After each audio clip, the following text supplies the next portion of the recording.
Well, as we take a live look over the lake there, as we're looking towards, I believe that is towards Mississauga right there. What's in the forecast is not, it's unlikely to make you happy unless I guess you're a duck.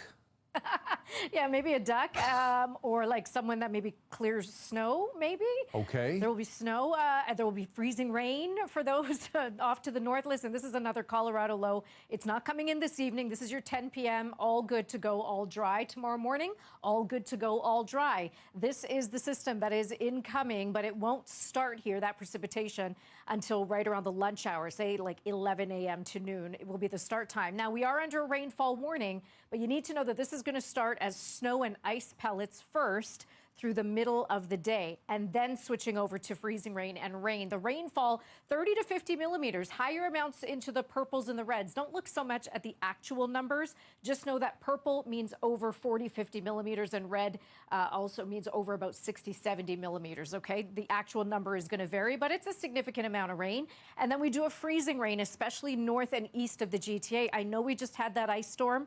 That was about 20 to 30 millimeters of ice, mainly from Midland and Barrie across Lake Simcoe. Like, this was the region that got hit hard a couple of days ago.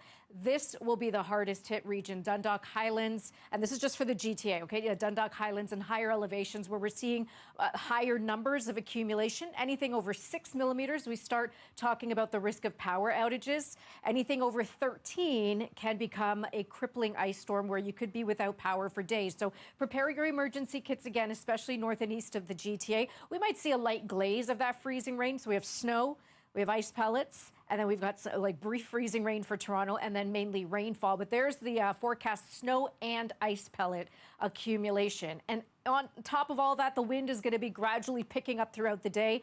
Peak winds in the afternoon.